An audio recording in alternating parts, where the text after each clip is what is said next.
Bonjour à tous, on se retrouve pour une nouvelle présentation d'un smartphone. Aujourd'hui, un nouveau Xiaomi que vous nous avez demandé énormément parce qu'il est sorti vraiment, celui-ci il est sorti vraiment en coup de vent, c'est-à-dire que Xiaomi l'a annoncé et puis 2-3 jours après on pouvait déjà l'avoir.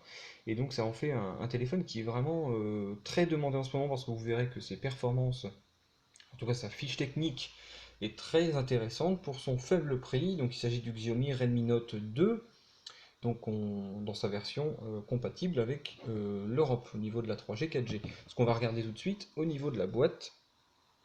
Je vais mettre l'autofocus, donc voilà. Alors au niveau de la 3G, on a les fréquences B1, B2, B5, B8, donc c'est-à-dire que vous avez la 900 et la 2100, donc pour les Français comme les Belges, ça sera parfait.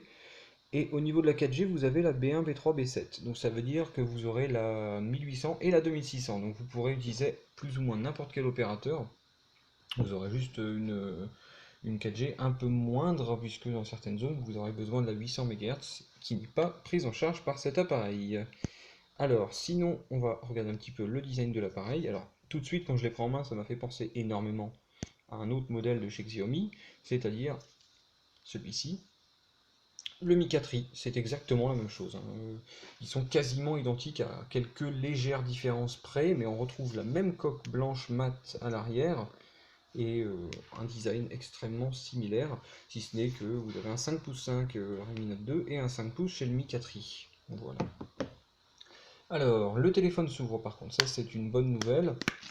Donc une fois ouvert, on retrouve une coque rigide en plastique, qui est de bonne qualité, avec les boutons incorporés.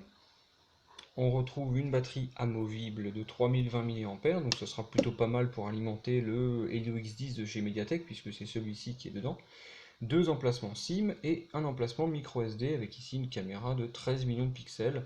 Donc du standard chez Xiaomi, double SIM, micro SD donc, et batterie amovible. Donc là vraiment tout ce que les gens attendent actuellement. C'est ce qu'on nous réclame toujours, hein, de toute façon, micro SD, batterie amovible, voilà. Alors, sur la tranche droite, on retrouve le bouton power, les boutons volume au-dessus, un jack, un capteur infrarouge, un micro anti-bruit. Sur la tranche gauche, rien. Et sur le dessous, un micro d'appel et l'emplacement micro USB. Sinon, le téléphone, au niveau de la façade, ne ressemble.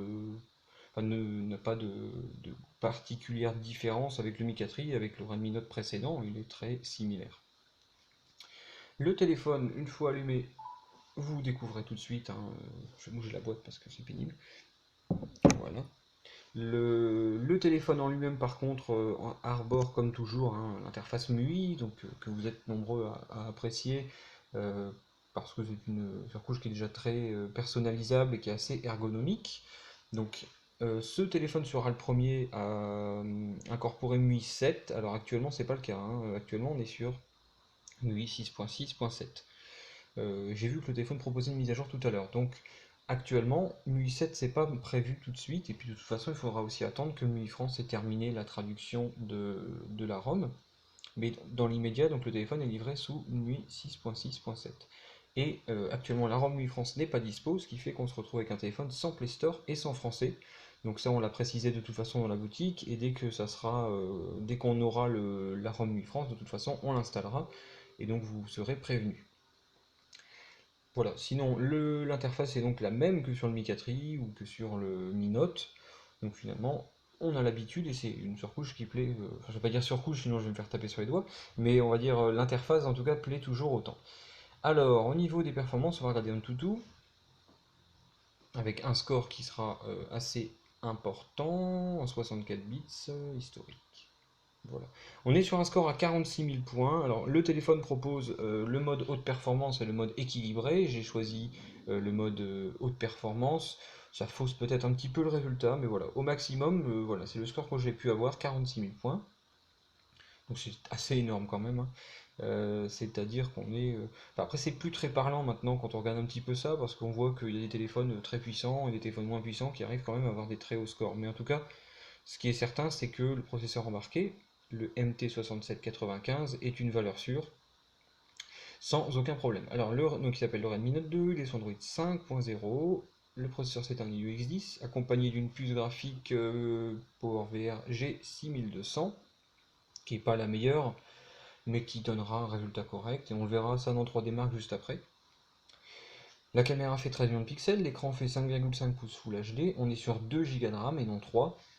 C'est aussi une des différences qui fait que le téléphone est un peu moins cher, c'est parce que vous n'avez entre guillemets que 2 Go de RAM. Vous avez 16 Go de mémoire interne, il y aura une version 32. Alors l'utilité d'une version 32 c'est quand même très limité puisque vous pouvez mettre une micro SD. Donc finalement, autant partir sur un 16 avec une carte micro SD un peu plus importante, ça vous coûtera moins cher. Et vous avez un octa-core à 2 GHz, sinon on ne retrouve rien de spécial, 5 millions de pixels à l'avant. Voilà, voilà, voilà. 3D Mark, alors je vais vous montrer le screenshot. Alors le score par contre, je sais pas, c'est assez spécial. Le score n'est pas forcément extrêmement élevé. On est à 9600 points, c'est très bien. Mais si on prend l'exemple du LeTV qui a le même processeur que lui, et même le Meizu Mix 5, on est bien derrière. Ils étaient je crois à 15 ou 16 000. Donc on est derrière. Peut-être le giga de RAM en moins, ou je sais pas exactement. Peut-être la puce graphique qui est moins cadencée. Mais en tout cas, là on est sur un 3D Mark. C'est-à-dire que 3D Mark lui teste avant tout la puce graphique. Et en tout cas, il s'en sort moins bien que d'autres téléphones qui ont le même processeur que lui. Mais 9000, ça reste quand même très élevé. De toute façon, c'est un téléphone au rapport prix vraiment excellent. Alors, on va regarder les photos que j'ai prises en premier. Alors, qu'est-ce qu'il nous donne ce 13 millions de pixels?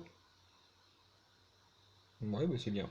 C'est c'est pas le meilleur, c'est vraiment dans la moyenne. C'est très maîtrisé, comme d'habitude avec Xiaomi, c'est-à-dire que vous avez un produit qui est très bien fini et qui n'a pas de défaut majeur. Donc voilà, ça c'est plutôt bien. On va regarder en extérieur. C'est pareil, c'est très bien. On est sur un bon capteur photo qui a l'air de bien fonctionner. Alors là, quand il y a beaucoup de détails, est-ce qu'on arrive à garder du détail un peu sur tout? Oui. Oui, ça reste bien. Aucun problème à signaler là-dessus. Maintenant, on va regarder une vidéo. Je vois qu'en plus, ils ont mis une démo dedans. C'est assez rare chez Xiaomi.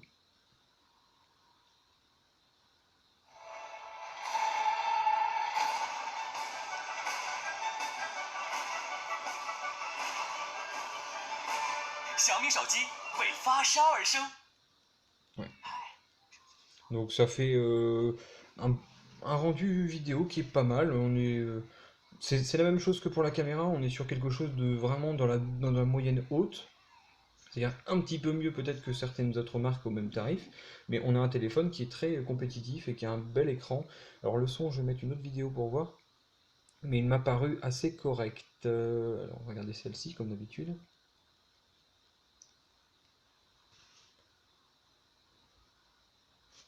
Je vais avancer un petit peu.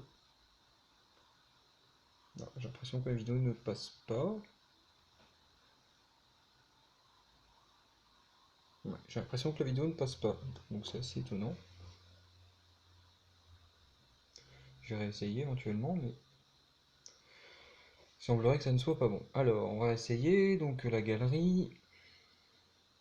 Après, on est sur le lecteur de base, hein, donc moi je vous conseillerais quand même d'installer un lecteur alternatif du type MX Player qui fonctionne très bien, ou VLC pour Android, ça marche aussi très bien.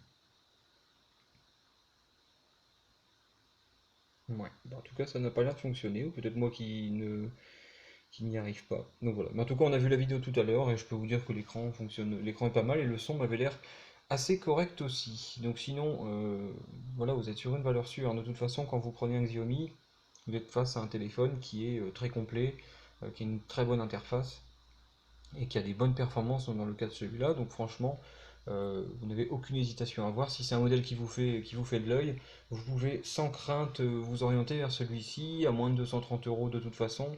Vous ne pourrez pas être déçu. Voilà. Donc c'était une présentation du Redmi Note 2 de chez Xiaomi, un téléphone que je vous recommande sans hésitation. De toute façon, c'est un Xiaomi. Voilà, je vous dis à bientôt pour une prochaine vidéo.